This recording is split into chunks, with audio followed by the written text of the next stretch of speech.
Question period. I recognize the Leader of the Opposition. Mr. Speaker, yesterday the Premier called the member for Turtleford's actions, quote, disgusting and vile. On that, Mr. Speaker, we can agree. He declared his decision to expel that member from caucus, quote, a very strong statement. Mr. Speaker, StatsCan data released today shows that women in this province face intimate partner violence at a rate well double the national average, the highest of all the provinces.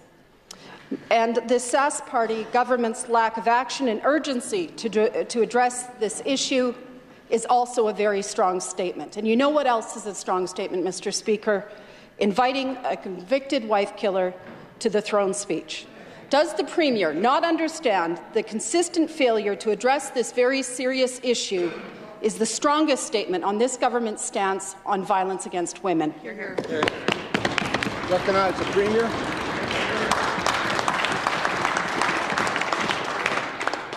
Leader of the Opposition is correct. Yesterday, actually back to Friday, I had made a very strong statement with respect to a member of the Legislative Assembly.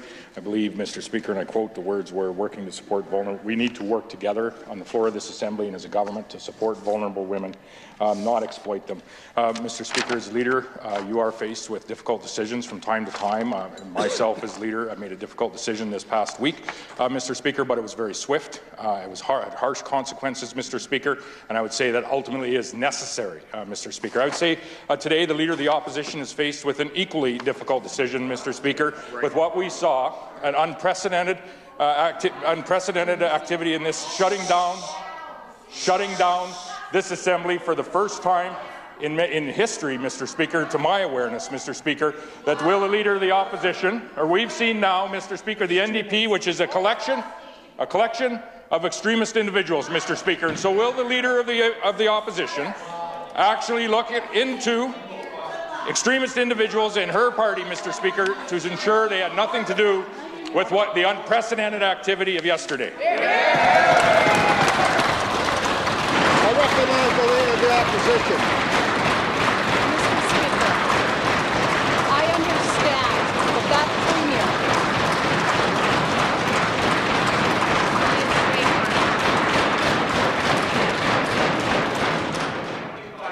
Mr. Speaker, I understand that Mr. Speaker, I understand that Premier is in search of a defence for what his member was charged with. But, Mr. Speaker, that is honestly beyond the pale. If it's a strong statement you're looking for, Mr. Speaker, last month, every Sask Party MLA on that side voted to ban sexual assault prevention education in our kids' school. That includes the member for Turtleford. Mr. Speaker, those centres taught students about consent and healthy relationships. Now they're forbidden in Saskatchewan schools. Meanwhile, at last count, we have over 290 people on the wait list for sexual assault counselling, Mr. Speaker, and in the North, that wait for victims of sexual assault is 3 to 6 months. Does this Premier think this record is a strong enough statement on this government's attitude towards consent? Recognize the Premier.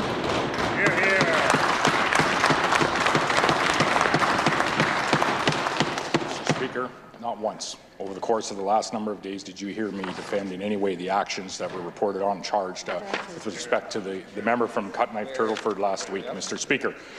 What we saw yesterday was unprecedented in this Assembly. In fact, halting, Mr. Speaker, the democratic process. Halting the democratic process for the first time in the history of this province. And so my question, Mr. Speaker, is the Leader of the Opposition defending the extremist members in their caucus, Mr. Speaker, or is she going to root them out and make the difficult decision around, Mr. Speaker, around the consequences that should be delivered?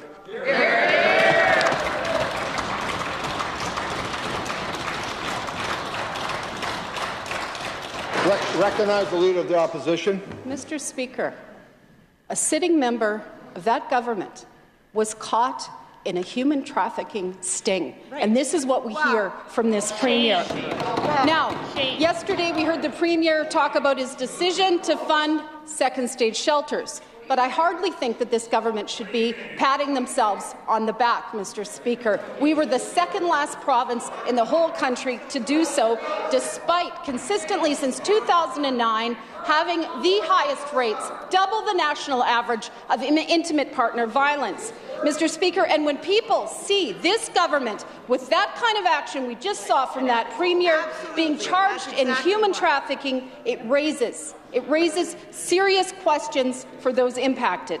What does the Premier have to say to Saskatchewan people, to Saskatchewan women who see this pattern of behaviour from that government and their terrible record on keeping women in this province safe? Recognize the Premier.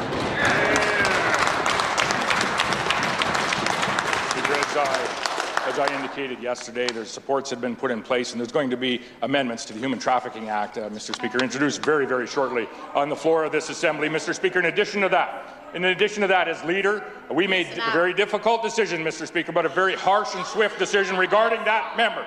Mr. Speaker, will the Leader of the Opposition, is she willing to do the same kind of hard work, ensuring that none of her members were involved in shutting down democracy in the province of Saskatchewan, and if they were, will she meter out the same consequences?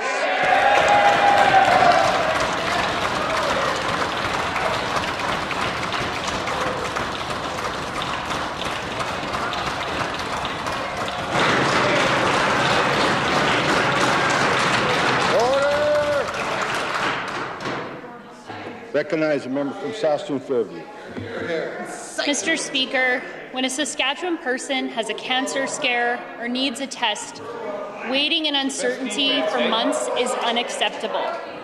We're doing 10,000 fewer mammograms than before the pandemic, and we've been asking about this for over a month. What is the plan to increase the number of scans? When will mammograms be running at full capacity again? Recognize the Premier.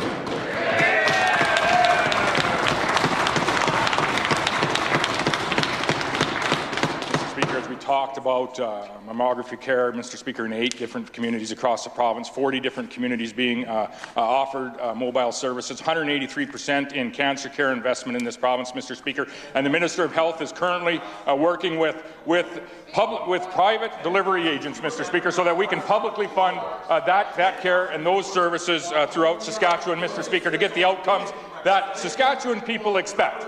Mr. Speaker, in addition to that, Mr. Speaker, with what happened here yesterday, there's a question on the floor of this Assembly for the Leader of the Opposition.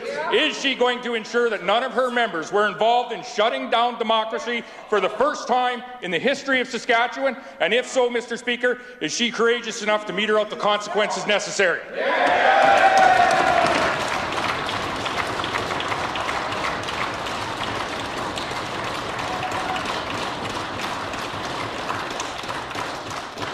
Recognize a member from Saskatchewan Fairview. Mr. Speaker, for this Premier to equate criminal charges for sex trafficking with a disruption in democracy says everything we need to know about that government.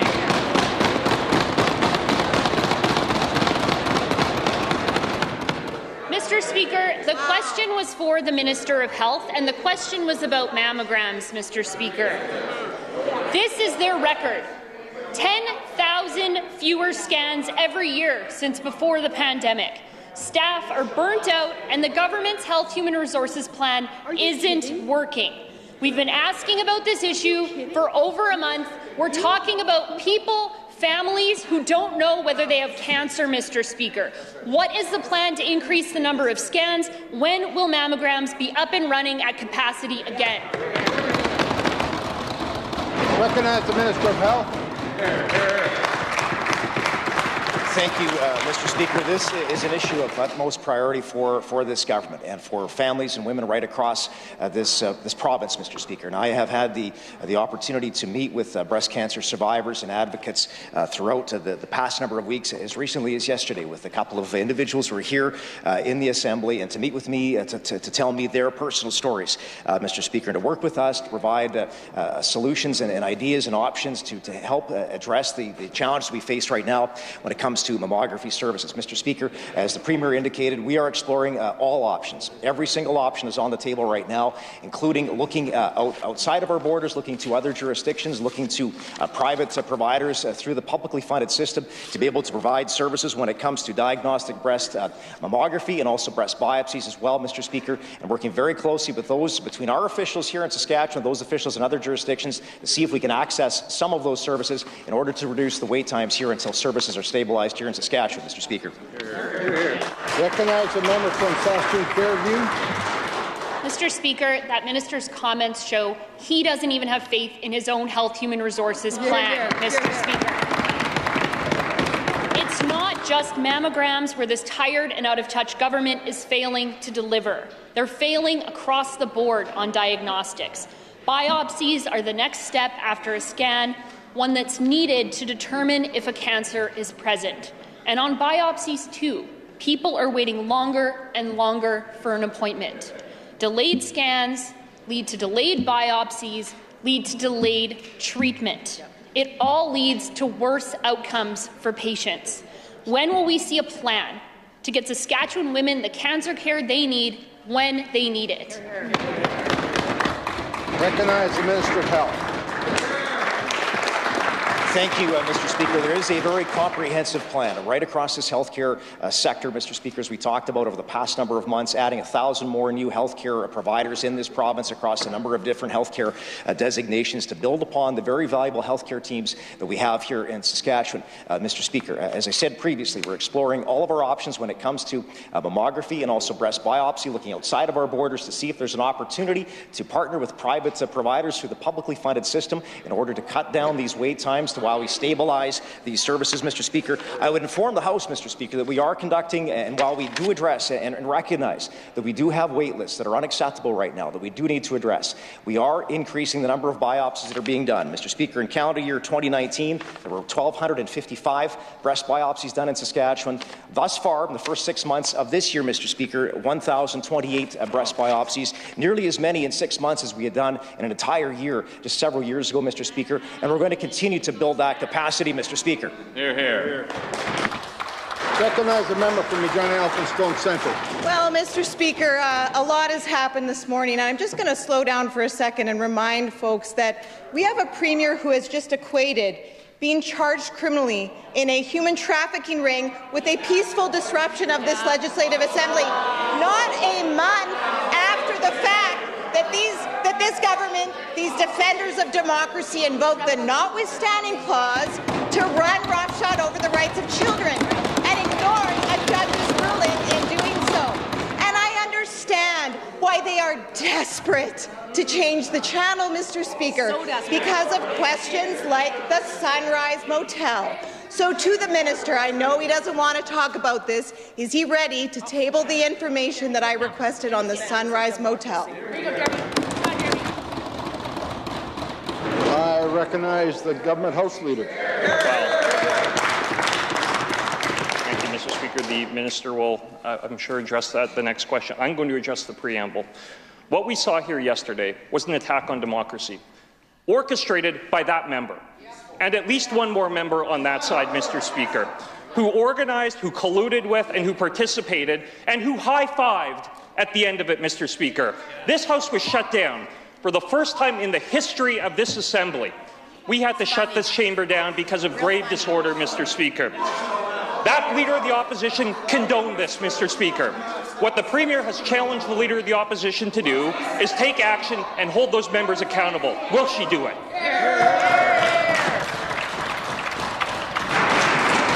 I recognize the member from Regina Elphinstone Centre. Mr. Speaker, if the House Leader thinks that he can, by making base and unfounded personal accusations, he can deter me from doing my job, he is mistaken. So again, to the Minister of Social Services, is he prepared to table how much money has he paid out through his ministry to the Sunrise Motel since 2020? What rates were charged? What are the ministry policies around hotel use? I know they want to change the channel, but we expect those answers today. I recognize the Minister of Social Services. Mr. Speaker, same channel as last week, Mr. Speaker. We're continuing to work with individuals who are most vulnerable to find shelter spaces for them, but also be able, if there is an overflow situation, emergency situation, we'll work with the limited number of hotels in our major centres, Mr. Speaker. So I do have some numbers here today. $40 million towards a provincial approach to homelessness, Mr. Speaker, that was announced a couple of weeks ago. In terms of the hotel, the member talked about $172,000 was expended in 22-23. Total for the ministry in all areas, Mr. Speaker, is $2.25 million, Mr. Speaker. So again, the Leader of the Opposition has talked about 1%. Keeping people safe. A lot of times in child and family, we do have emergency spaces needed for people in vulnerable positions facing violence, Mr. Speaker. That will continue. We'll look after them. Recognize the member from Regina Alfred Centre. Well, Mr. Speaker, it's a start, but it's a far cry from providing us with answers to the questions we've asked, Mr. Speaker. And the answers they have provided on this hotel don't hold water. The Sask Party has said that the member from Regina Northeast, the one that owns the Sunrise Motel, has nothing to do with the day-to-day operations of that business. But we know that Evelyn Harper called again about getting her damage deposit as recently as yesterday and was told that all of that information, all of those requisitions, all of those receipts are out of country and have been taken away to California. How convenient. Does the Minister of Social Services stand by his answer in the Assembly that the MLA in question has nothing to do with the day-to-day operations of the hotel, one where public dollars appear to have been wasted? Recognize the Minister of Social Services. Mr. Speaker, in terms of requisitions, the member opposite talked about that. My understanding from the ministry is those are part of a child and family file, and so they're not able to share those based on confidentiality. Mr. Speaker, this is we use some of the same policies as the NDP. Mr. Speaker, a long-time policy to not have damage deposits. It seems hotels generally charge a different rate with a higher risk for some of the clients within social services. We don't have contracts. I want to repeat that once again. We don't have contracts. We do have a limited number of hotels in Regina willing to work with the ministry to provide the services we need on an emergency basis. Mr. Speaker, I have asked officials to review our policies on this in light of this matter. Mr. Speaker, we'll continue to work to find a balance between taxpayer dollars and safety and security for those most vulnerable clients out there, Mr. Speaker. Hear, hear. Recognize the member from Regina Elphinstone Centre. No, Mr. Speaker, that was not the question.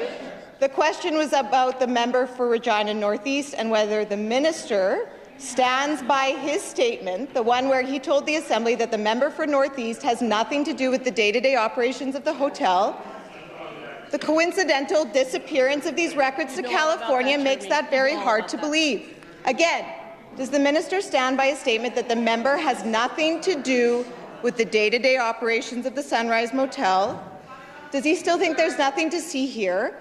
In a case where the rate was jacked up 50% as soon as the public was picking up the tab. Recognize the Minister of Social Services.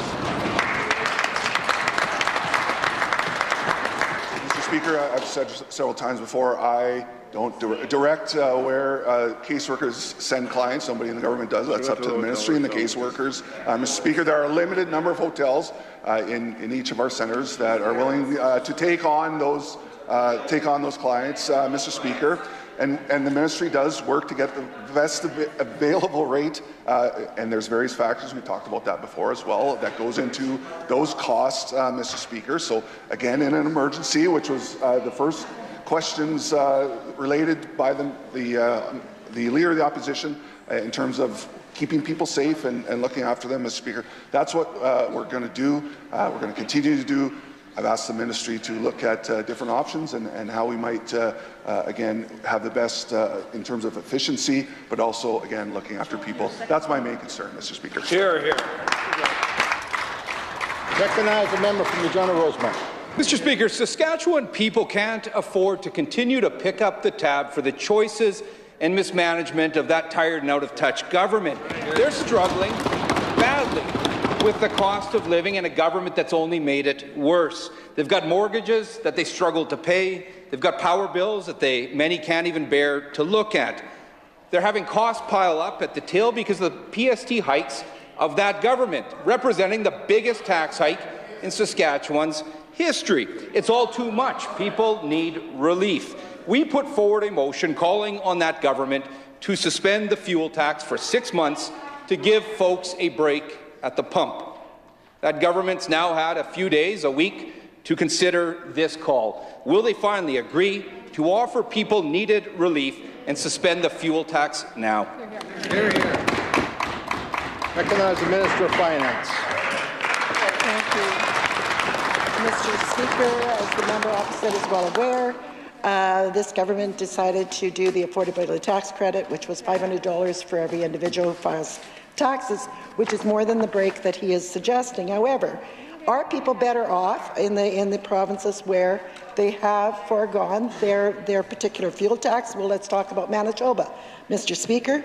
In Manitoba, they have to pay taxes on $19,800 more of their income than they do in Saskatchewan. Saskatchewan has more tax-free dollars than Manitoba, and Manitoba has a higher PST, Mr. Speaker. In British Columbia, he loves British Columbia, it's an NDP province, of course. In British Columbia, they pay taxes on $19,300 more dollars of their income than they do in Saskatchewan, Mr. Speaker, and their PST is also higher. So which province are they better off? But again, what this government is going to do is we will no longer be collecting. Recognize the member from Regina-Rosemont. Mr. Speaker, you know that minister always has a deflection for me, but no action for the people of this province as they face a crushing cost of living. You know, we've knocked on doors, we talked to people, whether it's at the doorsteps or at the rinks or at the grocery stores or anywhere through the community.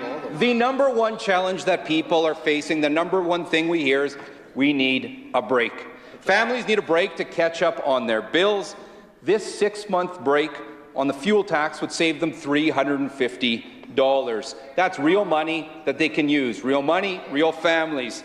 They need the relief. Why can't that government wake up to this reality? And why won't that out-of-touch government listen to people and scrap the gas tax now? Hear, hear. Recognize the Minister of Finance.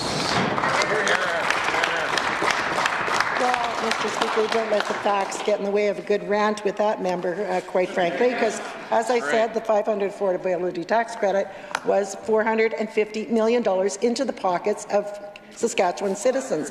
The tax cuts on the personal income tax is $760 million into the pockets of our citizens. And now we have announced that as of January 1st, Sask Energy will no longer be collecting the carbon tax on home residential heating fuel. Mr. Speaker, that will put $400 more into the pockets of our citizens, Mr. Speaker, which again is more than what the NDP are proposing. Recognize the member from Regina-Rosemont. Time and time again, Mr. Speaker, we see a government that's so tight with providing the needed relief that Saskatchewan people deserve. But when it comes to their own pet projects, Mr. Speaker, well, it's a different story. Then it's a story of waste, waste, waste, and mismanagement. $1 million for Dubai, $11 million for a settlement with one of their biggest donors in a sweetheart deal gone wrong here in Wascana Park. $200 at the Sunrise Motel, the GTH, the B bypass. The list goes on and on.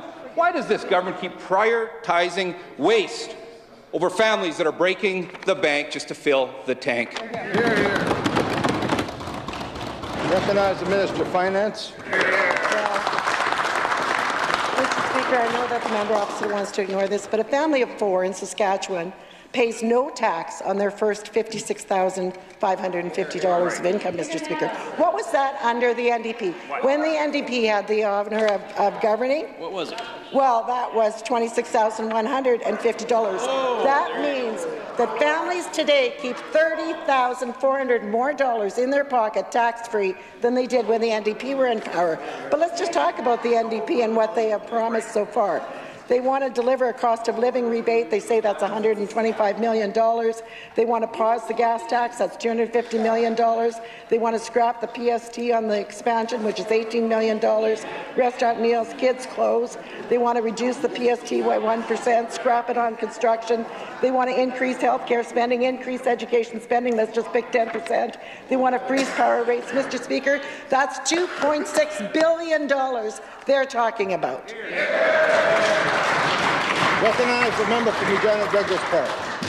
Mr. Speaker, the world keeps finding new and terrible ways to tell us about the failing record of that Sask Party government. A new report from Statistics Canada shows that Prince Albert had the most methamphetamine and cocaine in its wastewater per capita in Canada. I'll say it again. Statistics Canada has reported that PA has the most methamphetamine and cocaine in its wastewater per capita in the entire country. One more report to tell us what we already know.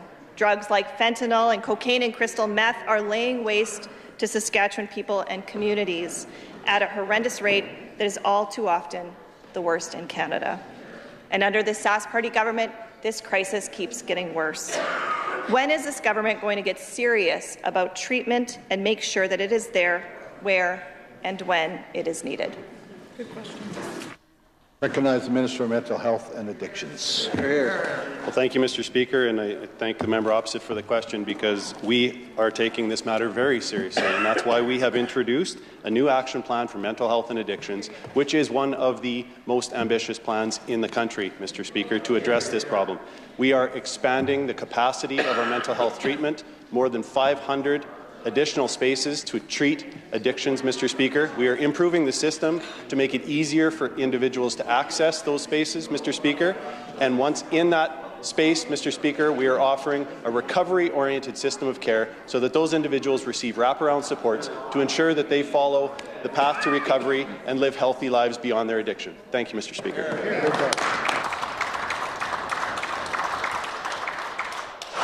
Why is the government deputy House Leader on her feet? Point of order, Mr. Speaker. State your point of order. Thank you, Mr. Speaker. Mr. Speaker, the member from Saskatoon University made a very lewd gesture during question period. I will not describe this on the floor of the House, but if you review the video, you will see it. Mr. Speaker, if that member has any character, she'll stand in her place and apologize right now. Hear, hear. Oh. I recognize the opposition House Leader. Mr. Speaker, I was paying attention to the question period. I have no idea what the member opposite is talking about. I ask you to review the record and make a ruling. I haven't. I've listened. Yeah, well, what is it then? I have another one. We will review the answer and see if there's any gesture that is public. Recognize the opposition House Leader. Point of order, Mr. Speaker. It's your point of order.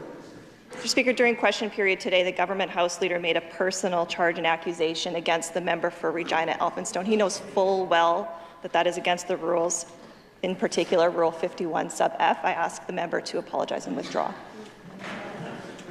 Recognize the government House Leader. Well, thank you very much, Mr. Speaker. I believe these matters are before you for adjudication in terms of the facts under dispute, but the member for Elphinstone made a very serious personal accusation against the member for Regina Northeast as well. Maybe she should withdraw and apologize also. I will take that under advisement. Minister